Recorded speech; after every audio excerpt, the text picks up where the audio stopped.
We have Michael Moore, former heavyweight champion, here at the Big George Foreman premiere. Michael, your career and a large portion of your life is tied to that fight you had with George Foreman in 1994. Your first professional loss, the upset of the year. You were coming in as hot as ever, beating Evander Holyfield in that ring, and then that night, one punch, and things changed. How has the last 20 years been for you, and for fans that are catching up with you now, what is Michael Moore up to these days? What is Michael Moore up to? I'm retired. I've been a private investigator for 24 years. That's what I do in Florida. I'm a boxing trainer. I take care of me. I do me. I don't run after nothing or do nothing. I just take care of me. Private investigator, that's a very, there's just so many follow-up questions to that. What is the day-to-day like for that? What kind of crime are you looking to stop? Just a PI, I do that. I'm an NRA certified firearms instructor with the pistol, so I'm a gun guy. As far as boxing, you said you still do some training. Are you in the local gyms and such, working with fighters, or? I train just regular everyday people. Just they want to have some knowledge about boxing. Their kids may want to do it as well. So I just try to help them out that way. That's all, self-defense. That's all it's about. What has your relationship with George Foreman been throughout the years, if any, or would you like to share a little bit about that? Well, George and I have always spoken to each other cordially. I've reached out and called him several times just to talk. Good guy. George is a great man. Unfortunately, we have to come here to see the movie because he knocked me out. I'm in it. So what? It's part of the game of boxing. Good for George. How would you assess that night, and if it changed the course of your career and your life in any way, for the good or bad?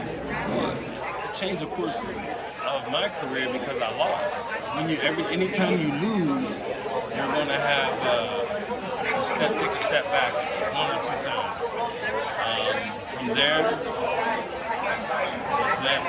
just let it be itself. Let things happen by itself.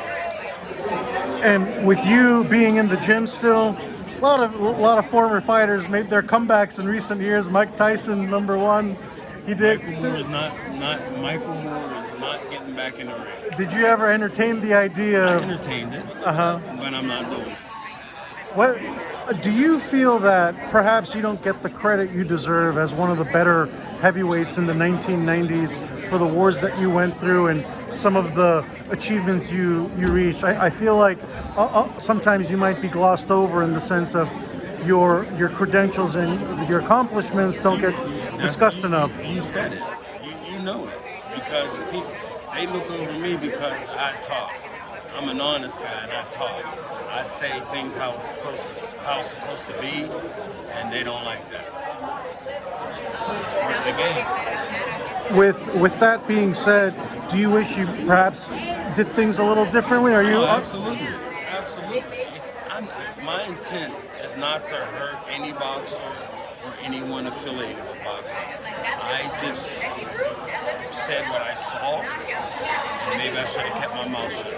I'm an honest guy. Are there certain parts that you'd like to point to for context, or just in general? No, just in general. Not in particular. Do you watch boxing today? As an active viewer? Yeah. How would you assess the current heavyweight picture? A lot of people say it reminds them of the golden age. Do you think that's a true assessment? It's not like it was back when I was in the game of boxing. As a heavyweight, it's not the same. Not at all. What do you think is different? Well, everybody, if you see a big guy that you think can punch, they want to turn him into a boxer just to make money. That's not how it works. You build somebody up. If you can do something, do it with the guy. But don't try to make it all about yourself. I don't understand it. Who do you think is the best heavyweight in the world today? Tyson Fury. Do you think anyone could beat him? No. Not even He has Usyk? height. He has reach. He knows how to move. No. He has power as well.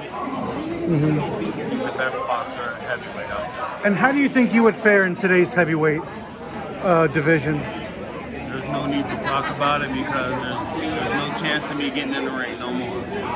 Do you think just size-wise, with a lot of the fighters being Size-wise, what needs to happen is what you need to do is have a heavyweight division and the super heavyweight division, because super heavyweight division is from 250 all the way up to heavyweight. I think the WBC tried to do that with the Bridgerweight division. I don't know if that ever caught your radar. They tried to do like 200 to 225, I believe, and then, but they could fight above. But lastly, Michael, I know you haven't seen the movie yet. What are you thinking of how you're going to be portrayed? Obviously, they're going to show that knockout, but how do you think you'll be portrayed in the movie? I'm not really worried about it because it's a movie. It's to bring people in, make it sell. I'm not worried about it. I just come to have a good time. in between shooting the show. So I got to see him working out. Awesome.